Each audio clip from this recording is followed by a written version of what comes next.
Title: Equity, Social Justice, and Inclusion Webinar Series. So again, good afternoon, colleagues, and welcome to our Operationalizing Equity, Social Justice, and Inclusion to Transform Teaching and Learning webinar series. This is the third part of our webinar series, and today we'll be focusing on designing assessments through culturally responsive lens. Slide text. Moderator H. Ray Keith, M.A. And I'm your moderator. I'm Ray Keith. Work with the Achieving the Dream organization, and I'm a program development consultant there. And I've had the pleasure of working with some amazing colleagues to present these webinars for you all. And we've had some great turnout, and so looking forward to, again, us learning and growing together. And if you could just put your name in the chat and what institution you're with, we'll know who's here with us as well. Thank you. Text. Welcome and session overview. So I want to move into an overview of what we're going to do today. We're going to be talking about assessment and thinking about how we can be more culturally responsive in the design of our assessments. We know that traditional classroom assessments work for some students, but also lead to inequitable outcomes for students, and in some ways do not allow students to demonstrate learning in ways that are meaningful to them. So we're going to think about how do we measure learning and growth in ways that support student success. And then our panelists will be providing examples of successful, innovative, and digital assessment approaches that center the students and allow for their authentic and culturally responsive measurement of student learning.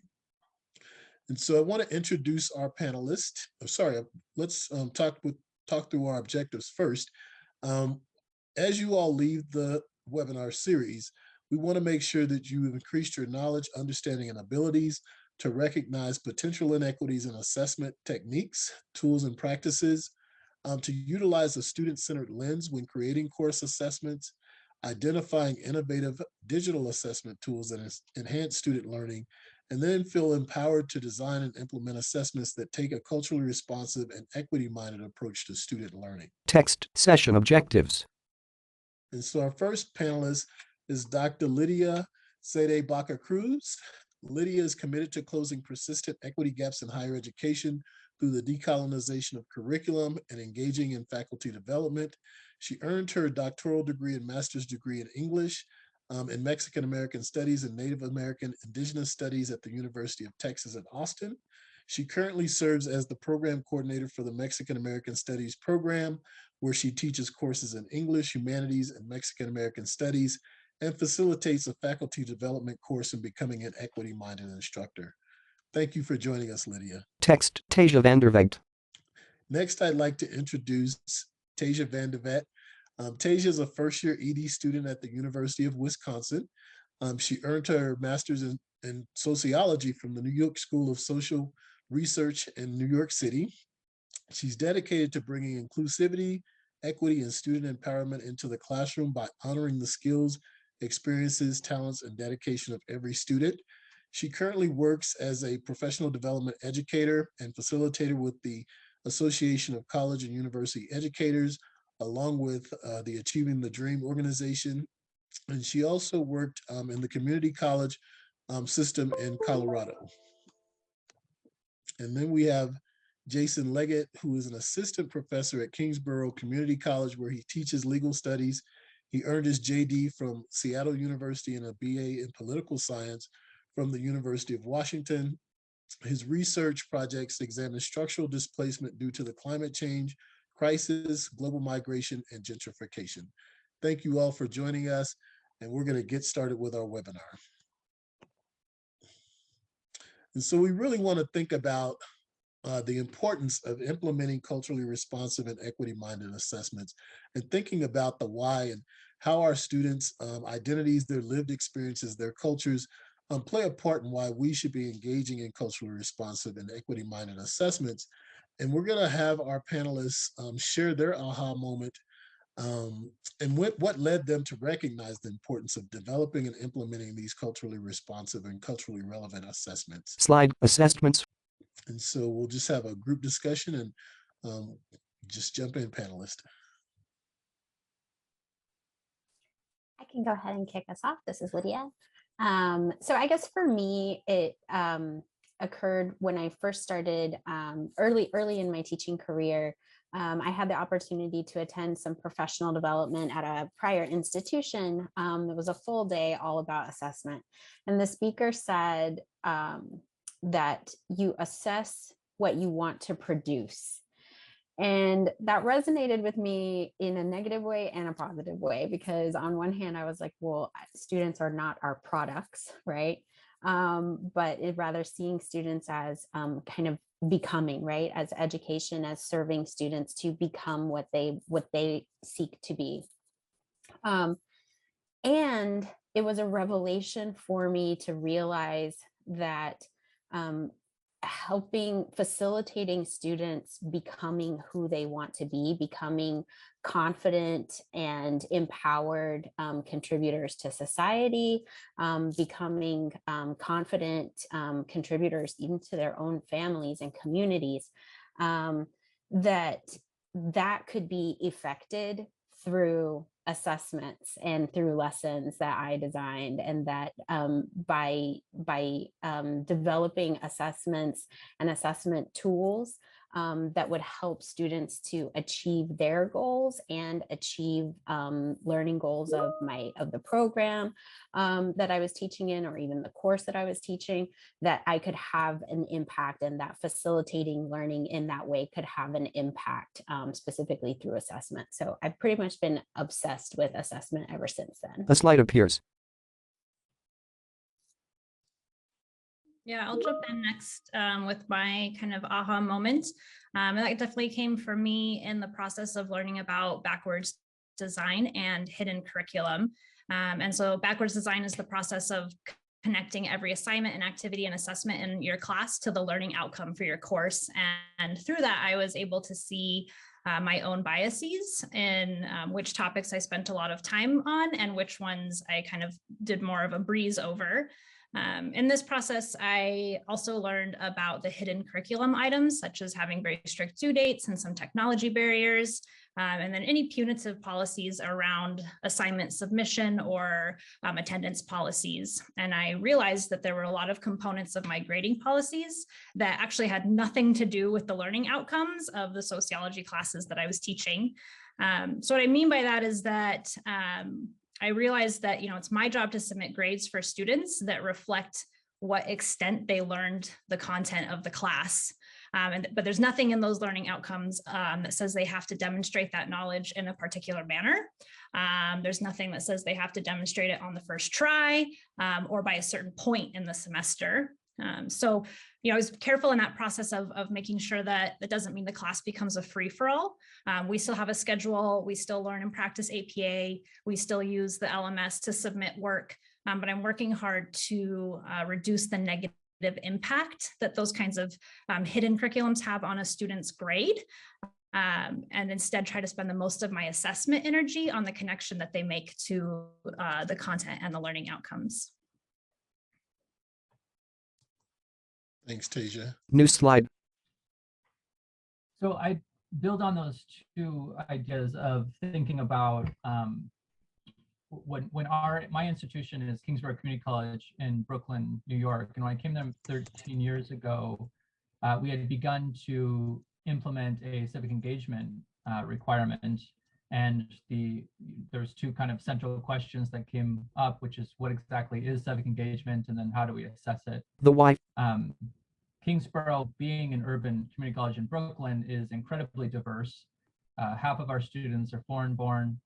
Nearly 85% of our students are on Pell, and we represent over 120 nationalities. And so civic engagement wasn't going to mean one thing to everyone, and it wasn't going to be a one-size-fits-all. On top of that, I had learned participatory action research, which is what I brought to the community college, and was interested in rights consciousness and legal mobilization with those particular students.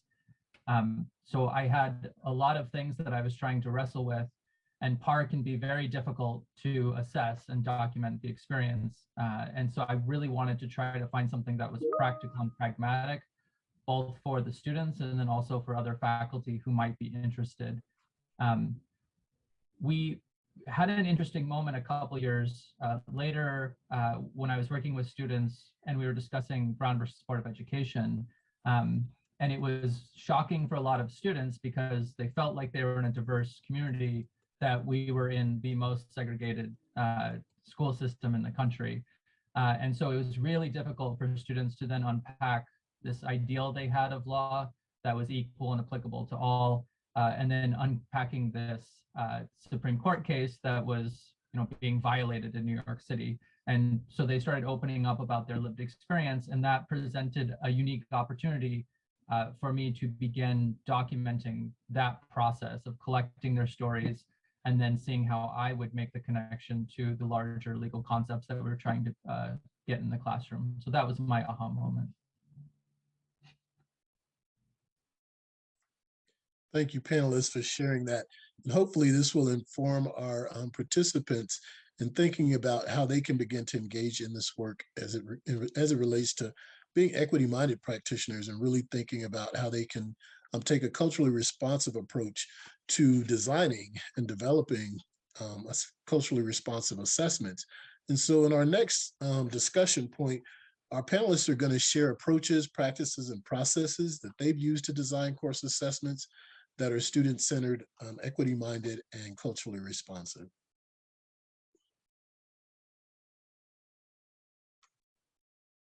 Yeah, thanks so much. So one of the things that I would add to my aha moment is just kind of this, again, realization that assessment in the form of grades, but also formative assessment, getting feedback from students in kind of in a just-in-time sort of framework is indicative of ways in which that I can change and kind of continuously improve the curriculum and strategies that I use in the classroom. So kind of thinking about it as a measure of how I facilitate teaching and learning as much as an assessment of students' learning.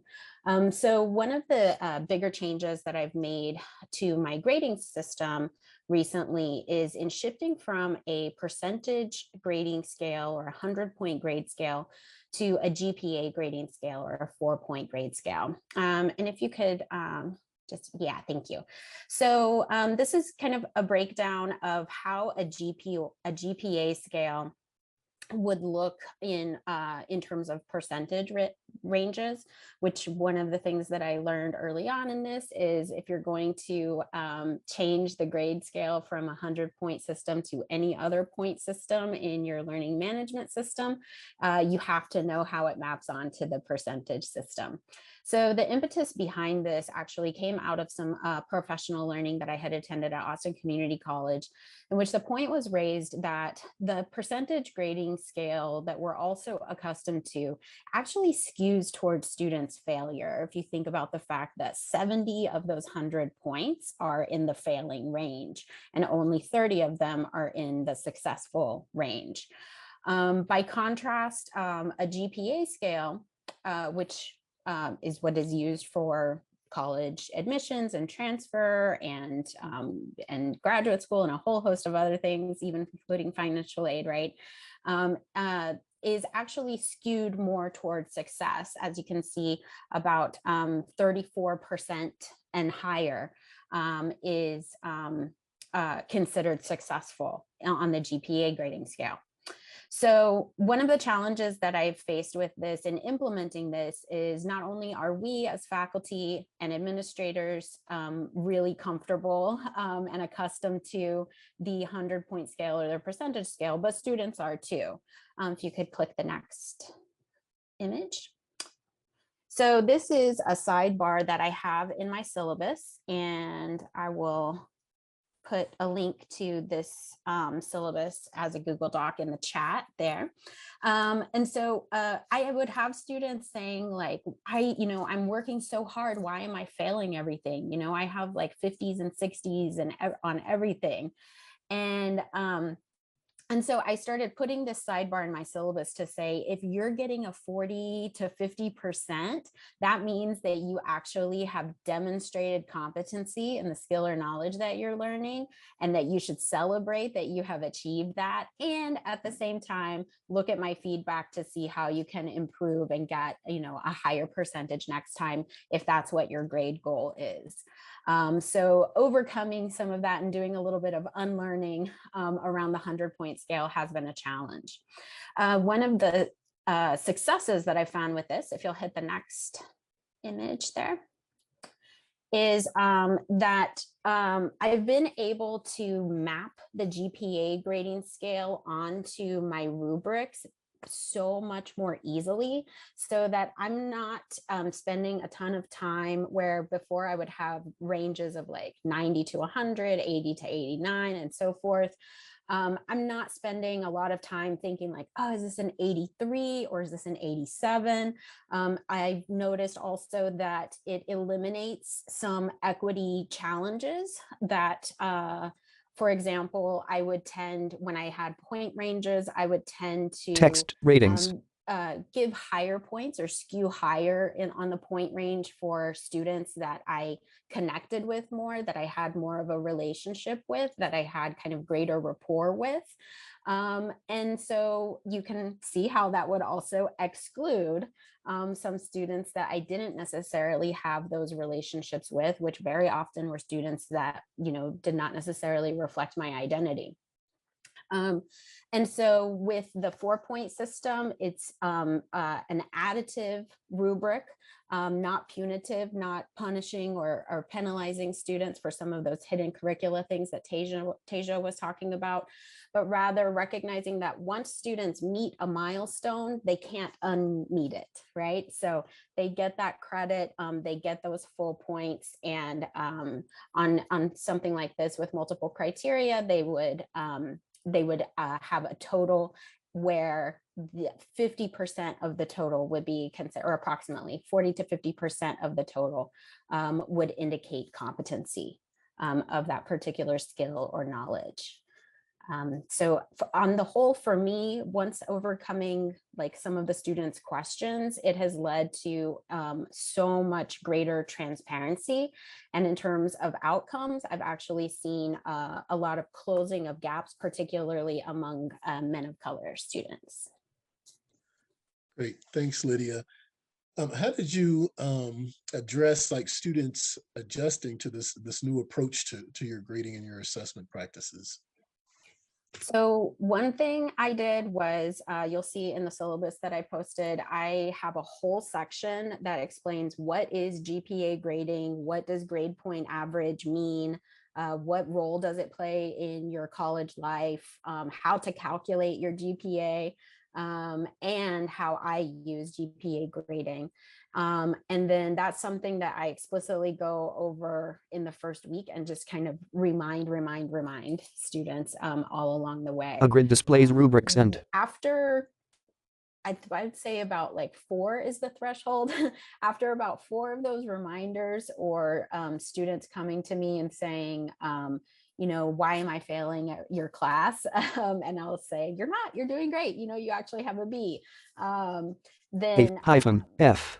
It usually gets to the place where they feel comfortable, the students feel comfortable, and they start saying, oh my gosh, I like this system so much better, because not only has it helped me to understand where I am in your class and skew towards my success, but also now I understand how my GPA is going to inform like my next stage in my education.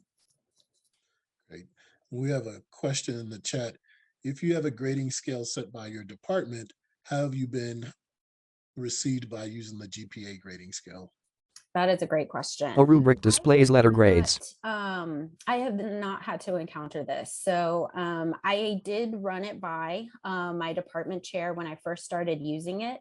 And since it was proposed in college-wide professional learning setting, I think there's been some openness to experimenting with it. I did report back to my department chair after the first experiment with it, some of the things that I would change, and as well as some of the successes that I saw, especially around closing equity gaps with men of color students. And so they've been really supportive. Thanks, Lydia.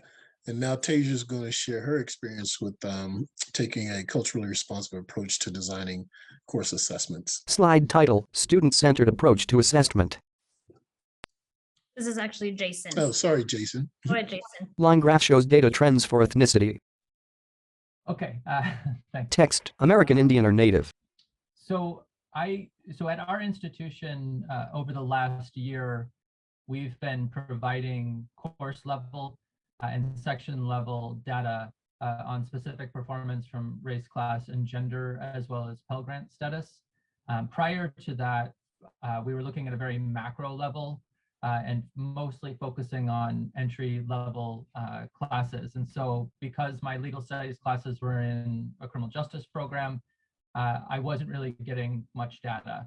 So what I wanted to try to do once I got my data and I looked and compared it to the rest of the data on the campus, what struck out to me is that in the criminal justice program, we had higher passing rates and more equitable outcomes. And so Declines in 2020. kind of in conversation with the provost and some other teaching and learning folks, we started, I guess the obvious question is, why is that? And so we started discussing with each other within the program, and then started really focusing down on the micro level, what was working in class and what obstacles were we creating, and tried to just kind of pull our heads together. We had a pretty clear picture from the instructor point of view of what we were doing that was good and what was bad, but I was still curious about what was going on with particular groups of students and to try to identify any patterns. And so I took two new approaches that I kind of played with earlier through PAR, but I wanted to really do it in a much more meaningful way. And so I started doing Google Forms to do check-ins every couple weeks and to explicitly ask students how they thought the class was going, what kind of support did they need, and then just a couple questions that got them to think critically about the material, but also in a way that would be open-ended so I could read from those answers where they might be struggling. And then I took that into the classroom. I guess I should say at City University of New York, we teach 8 classes a year, and I teach in 3 different modalities. And so a lot of the stuff I do online, I also try to see what I can do in person and in the hybrid format. So one of the things I did was took the qualitative interview approach that I was using in Google Forms and replicated those questions in focus groups in class to kind of see where the dialogue went. And oftentimes students would share a lot more personal stories in those focus groups than they would online. Online, they tend to be quick and to the point. And in class, they tended to really talk about very particular situations they were having in other classes. From that, I decided that I needed to think about moving away from prescriptive assessments. So my rubrics were still looking pretty prescriptive. They were kind of defining what I thought students needed to learn, but I really wasn't seeing it in development kind of framework. And so I got curious about ways of documenting different ways of being and knowing, and really starting to turn the corner towards the co-production of knowledge and having students participate in a more formative assessment process. So they got to kind of talk about what kind of assessment they thought was useful, and then also thinking about what would be good knowledge to produce about legal studies in general. And so I think what was interesting was that once they started collecting stories, as you see in this quote here, most students talked about well-being and support from faculty as being linked. And so I really kind of saw that as this feedback process where I'd create feedback loops where if students weren't feeling supported, then I tried to go back and figure out what had I done, what obstacles had I created that might make them feel that way. And then also, what could I do in the remaining time to better meet their needs? And so I think those kind of things then facilitated an opportunity for students to really focus on the co-production of knowledge and not being worried about what they were doing wrong, but instead what they were able to offer to the class as a whole. The slide shows a line graph.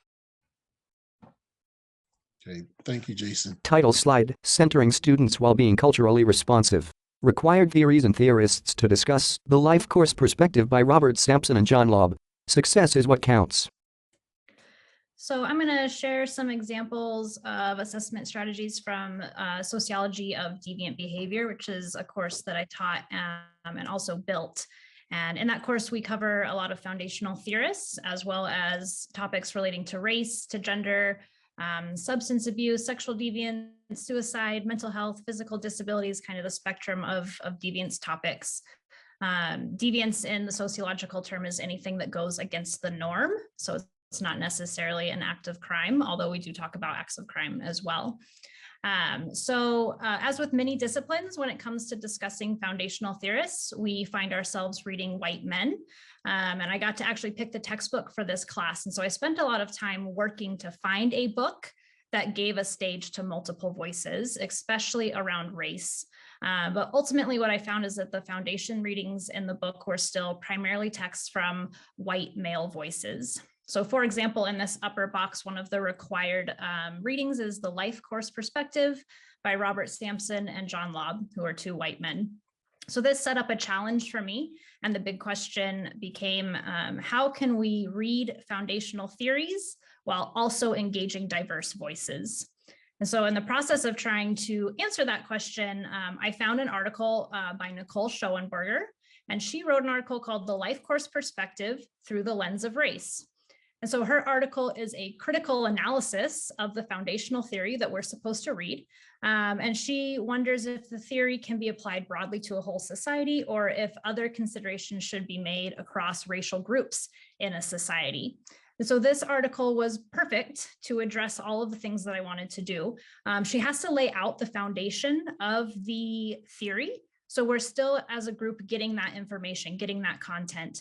But then we're also reading it with this critical lens, and we're getting not only the groundwork knowledge of the theory, but then also the theory or the lens towards applying the theory to racially diverse societies.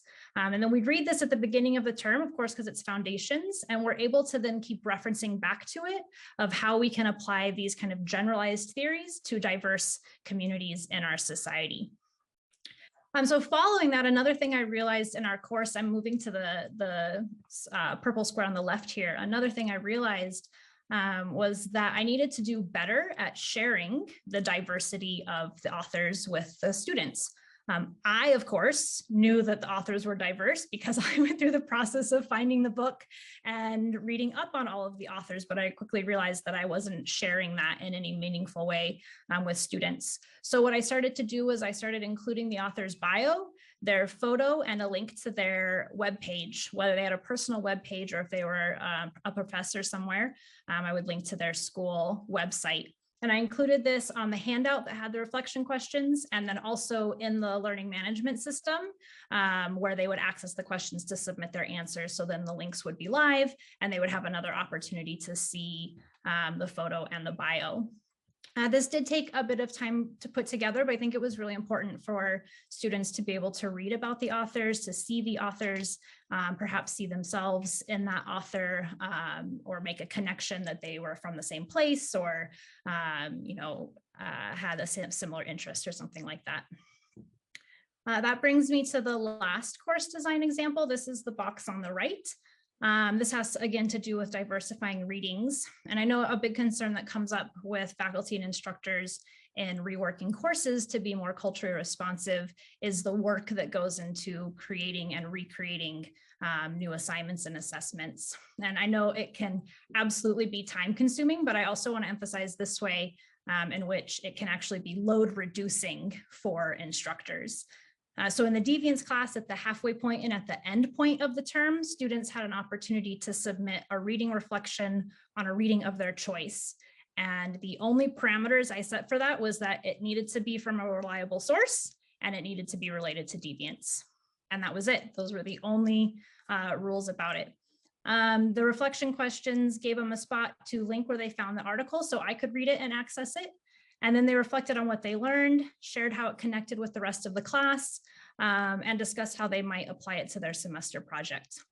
So here in this box on the screen, I've listed a few of the titles of the articles that the students chose on their own for this assignment. And so you can see that these are serious research-based articles. They cover a wide spectrum of topics.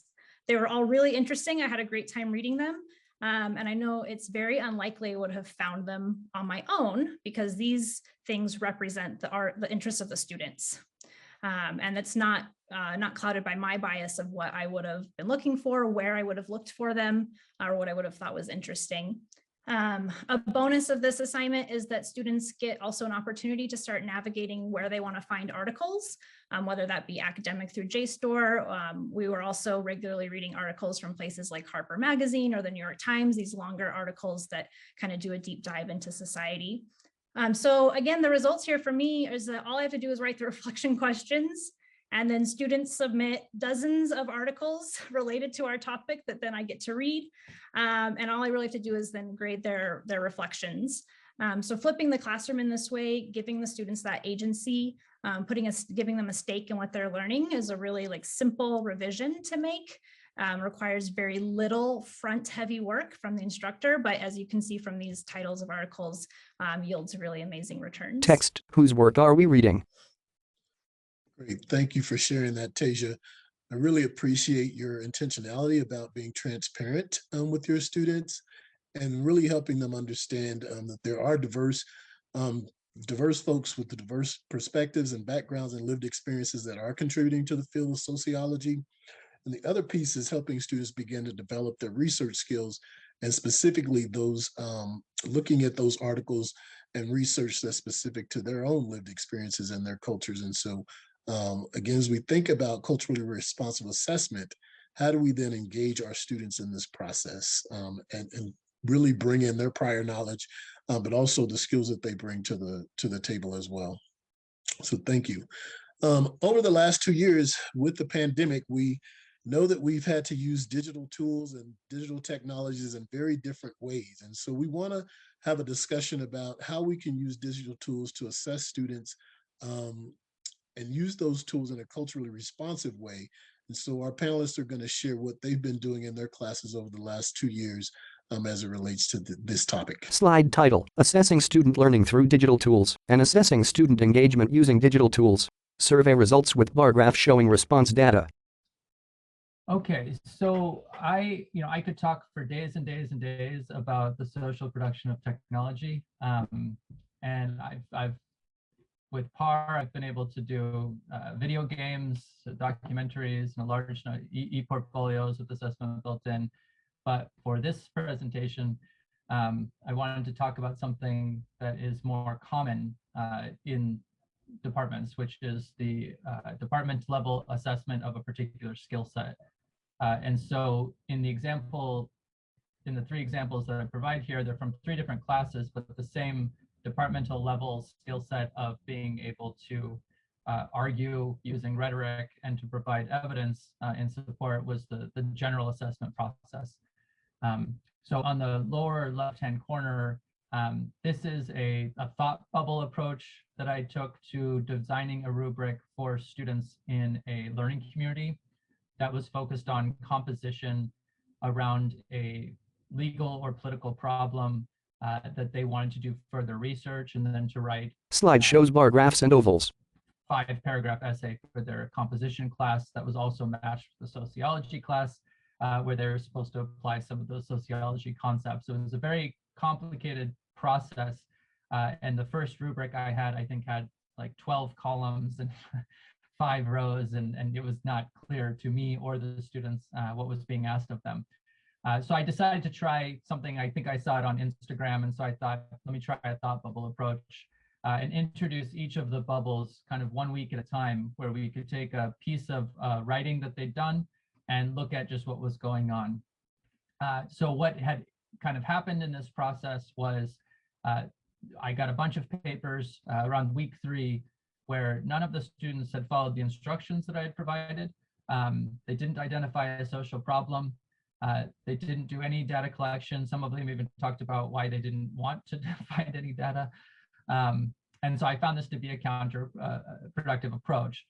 So one of the things that I did using Zoom is I decided I would have a Zoom session that would be a special topics disguised as a writing workshop.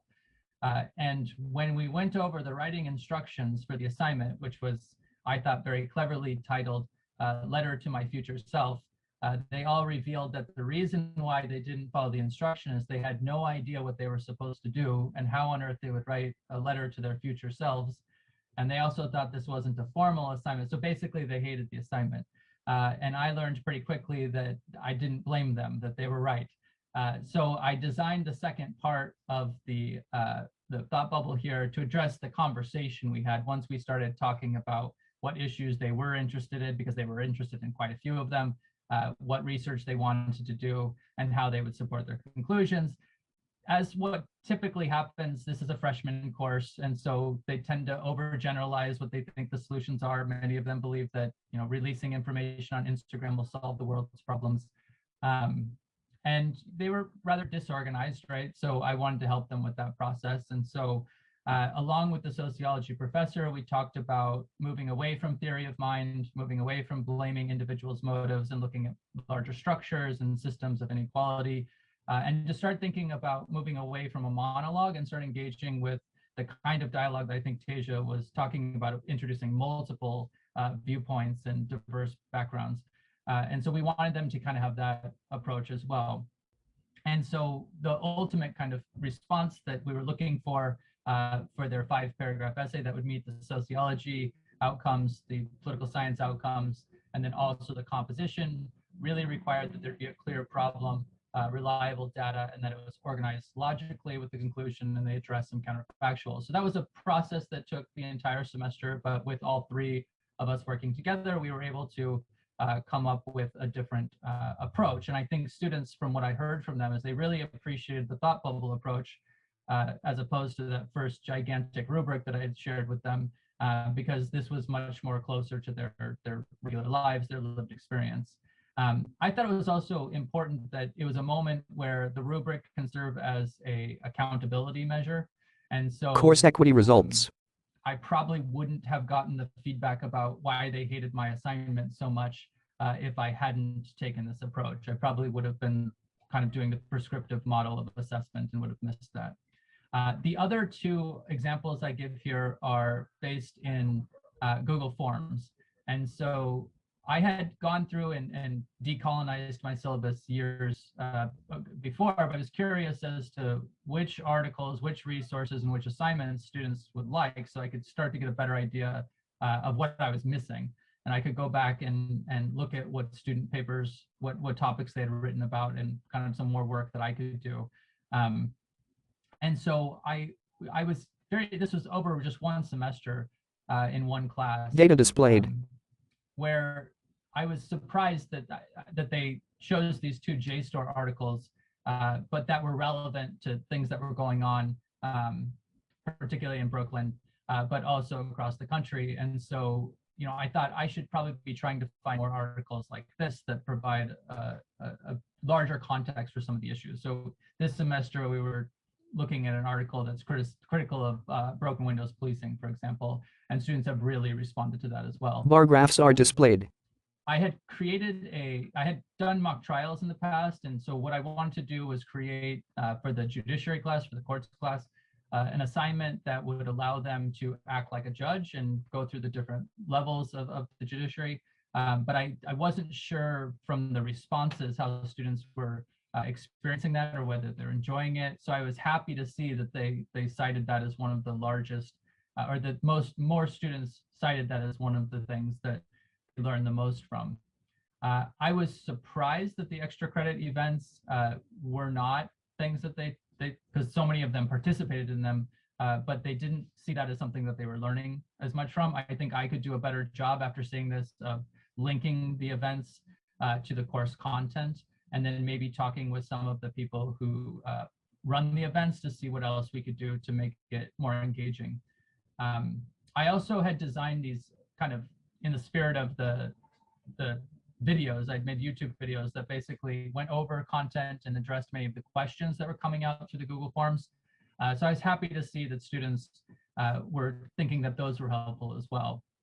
And then finally, I did something last semester that I had heard from Sean Harper, who had said, it's good to just ask your students outright, do they think that the course is equitable? And so I've been using this more and more, and so it gives me a snapshot at different parts of the semester. So this example I gave you was at the end of the semester, but now I'm doing it at 3, 5, and 7, and 9, right, all throughout the semester to see how are particular subjects or activities or assignments, how are they affecting students' motivation and what they think equity is in that experience. And so what I kind of think about this is in Django Paris's concept of culturally sustaining pedagogies, is that I'm trying to develop a constant dialogue with students and to find out what I can do to kind of meet the needs that they might not be thinking about on a regular basis, right? So I'm trying to remind them and get them into this process of letting me know what I can do to help them. Graphs of survey results. Thank you, Jason. Flowchart and survey data.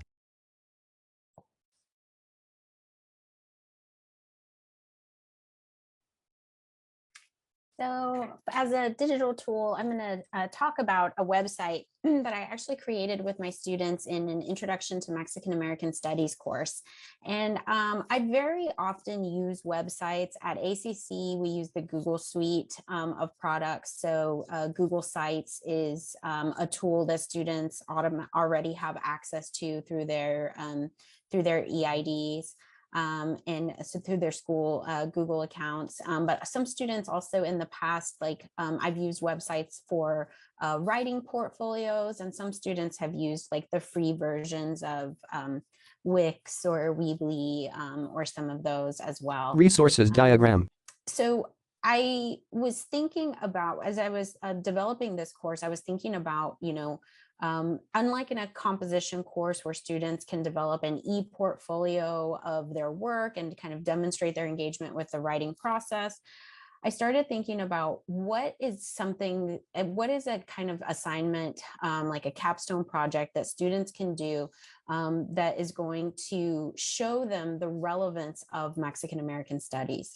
And so I started thinking about, well, what we do in Mexican American studies, and that one of the things that we strive to do is, at least in Texas, is to interweave the ethnic studies and Mexican American Chicano studies in particular throughout curricula, right? Getting more Mexican American studies in schools. So this website, thank you, Eric, for dropping that in the chat, is a repository of design your own lesson cycles that students from this course developed. And I kind of guided them through how to develop learning objectives and learning goals, how to develop study questions, how to pick foundational texts, work with the librarian as well, who created a research guide for the students to use for this specific project.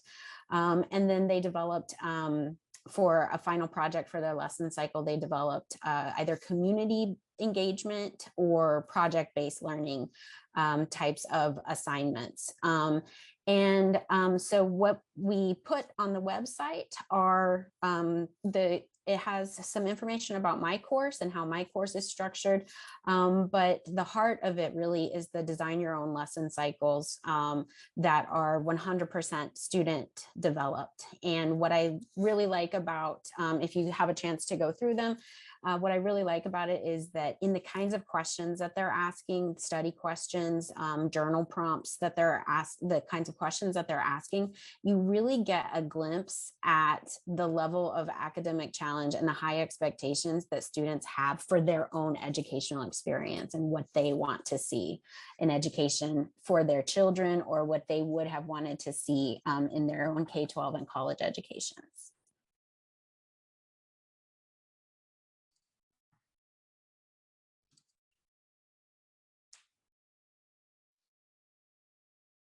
So I'm going to share about the digital tool that is your learning management system. The one that I use is Desire2Learn. And in case I don't emphasize it in the run through of this, slide text.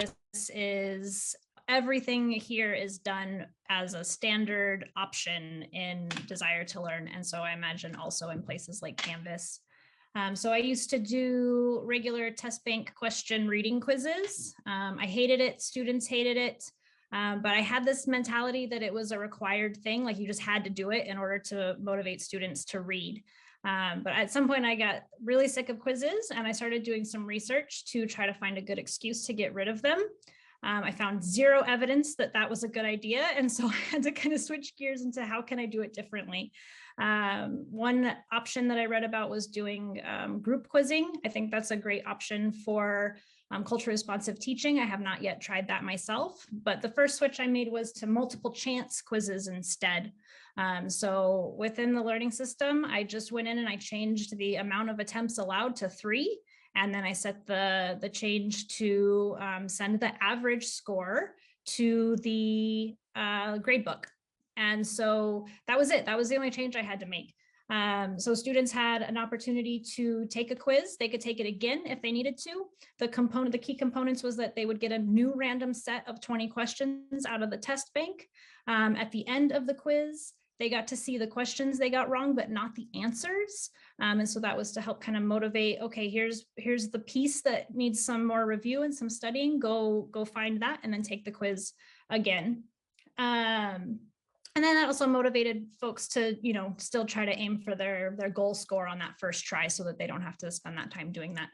That I think worked out really well. I'm going to talk about some of the results about that here in a few minutes. But what I actually end up using now is a method that I adopted from one of my dearest friends. It's called the double entry journal. And this means for here, the number of questions varied. It would depend based on the content of the chapter, and they would get the key terms and then have 2 things to do with each key term. One was to define it in any way that they could find and then use the citation. Maybe it was the textbook, it was a video, it was another reading. It didn't matter as long as they defined the term. And then the second component was to reflect on it. And so that could mean how they see this item working in their life, how they see it connecting to the video we watched, how they want to use it in their final project. It didn't really matter as long as they just kind of dove into the topic to let me know that they understood it and they were connecting with it. And so it was a much more effective way for me to know which concepts were clicking and connecting, as opposed to a multiple choice quiz, which for all I know, they guessed, right? And got lucky on an answer. And I think that knowing that students are connecting the content outside of our space in the classroom is a goal that every instructor holds very dear. And this gave me a way to know that.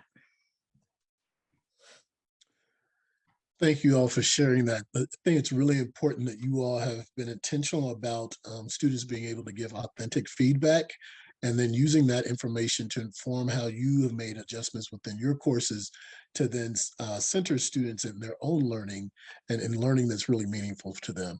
So we're going to move into our successes and opportunities for operationalizing equitable and culturally responsible assessments. And our panelists are going to share some student success outcomes that really transformed the student experience and led to closing equity gaps within their courses. Text. The slide is titled Operationalizing Culturally Responsive Assessment Meta-Reflection, Fall 2021. So for me, it's kind of strange to start off what was successful by looking at what didn't work. But that was because our institution is, I don't want to say anti-equity, but was having a very difficult time with equity.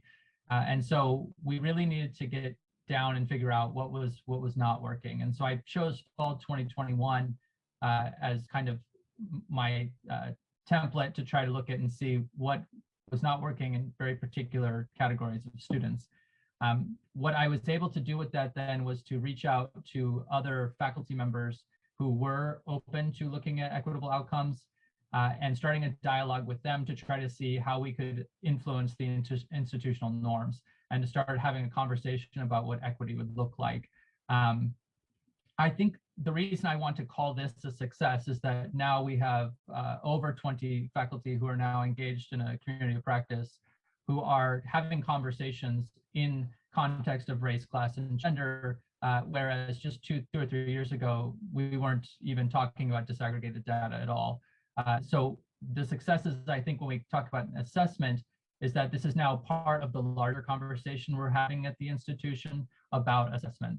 And so I think this is a success for us in this way. And I think providing a lot of different examples of what we can do and different approaches to assessment, like you've seen here, help the conversation and get people to start thinking about what they might be able to do. Slide title, Impacting Student Success Through Culturally Relevant Assessments. The slide includes data from 2 classes. So I'm going to talk some more about that multiple chance option. I'm seeing in the chat, obviously, if you're teaching a 200, 300, 400 person class, doing double entry journals is probably not a reasonable expectation, though you could mix in some of those questions into a multiple choice exam if you wanted. So I want to just compare data across two classes. The first class in the spring did single chance multiple choice. The second one in the fall did multiple chance multiple choice. And what I saw here is the average quiz score between the two courses. With the multiple chance, it went up by 2 points, which is the equivalent of 2 questions. So it's a pretty good increase. I like to think of it as loosely as students gaining an additional 2 points of knowledge from that quiz, right? Because they had the opportunity to go back, read some things again, and then come back and reassess their knowledge. Over 8 chapters, that's 16 additional points of knowledge for a group of students, as opposed to having that single chance.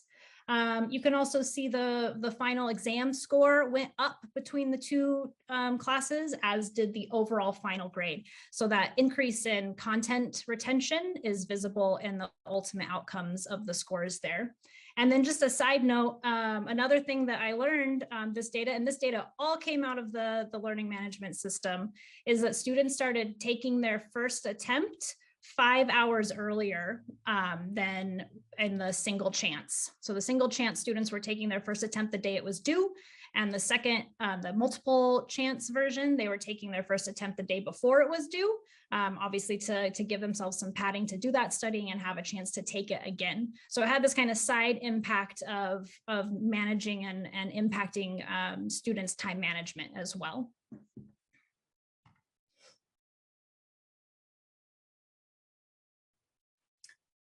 And as a success, I've just included a quote here from a student who is from the same course that I've been talking about, which is Intro to Mexican American Studies. And this is from a final reflective exit essay that the students did in this course. And I included this because this is a student who told me early on in the course that it was a lot more challenging and a lot more demanding than he thought it was going to be, and that he had been told by an advisor that he should take this class because it would be easy, which is a myth about the ethnic studies that I think continues to be pervasive, that they're frivolous courses and not legitimate academic pursuits. So it was really important for me to convey that legitimate academic pursuit aspect of the course. So this student did struggle a little bit with the GPA grading system and meeting that competency level because he had low expectations of the course and of his performance in it at first. But once we kind of got on the same page in terms of the rubrics and the expectations of the course, he dove completely in. So you can see here, he says that one of the things that he found is that he finds himself being more ethnically sensitive, and that he realized that he himself was practicing passive resistance without even realizing it. This is a student who is a veteran as well, and who got to speak about that as his experience throughout the course. He says, I've let go of previous knowledge in favor of new knowledge, adopting the framework of nonlinear thinking and being able to think more empirically and empathetically. The field of Mexican American studies has taught me that many of the troubles that plague Indigenous people, people of color, and minorities are due to a lack of representation in government. It is this lack of representation that allows policy and legislation to be passed that does not address the needs of these marginalized groups. He goes on to say, it is safe to say that this class has expanded my cultural awareness more than I thought possible from a class that is only 3 credit hours. So having the opportunity for this student himself to share how he has met some of the learning objectives of the course, one of which is social responsibility, another one of which is personal responsibility, another one of which is written communication. But to do so in a way that is in his own words represents a success for me of some of the various strategies and techniques that I've talked about throughout this webinar. Text Q&A. Thank you all panelists for sharing the student perspective. And so we have a few minutes for question and answer. And so if you could raise your hand or put your question in the chat, we have about 3 minutes where our panelists can answer questions that you've been. And Eric, I know that you've been keeping track of some questions as well.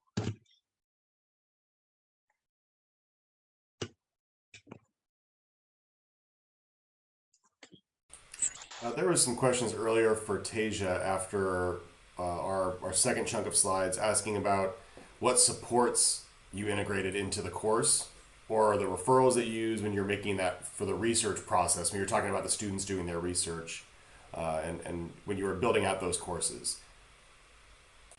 Yes. So I think this is referencing how students know where to find good articles.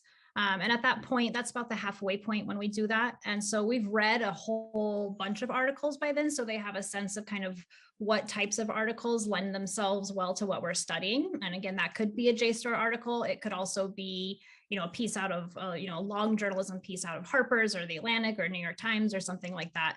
So we've kind of set up the parameters of they can see what is useful for them. At our school, we have access to all of the journals, and so it's linked for them in the instructions and also in our course main page, so they know exactly how to get to where they're setting that up. And then they could pick an article that is going to work on their main project, but they may not. There might have been something else that pops up that they're interested in. So if it's going to connect to their main project, I'll help work with them to get that set up and how they're going to integrate it. But if they wanted to do something kind of off the cuff that they hadn't read about before interested them, that's also fine. I hope that answered the question. New slide displays.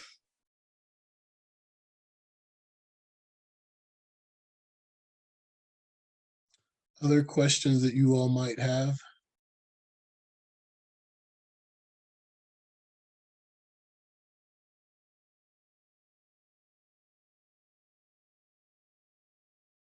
Lydia, there was a question about the 50% completion. And can you just kind of share out what that looks like in practice? I know folks had questions about students not maybe mastering the concepts.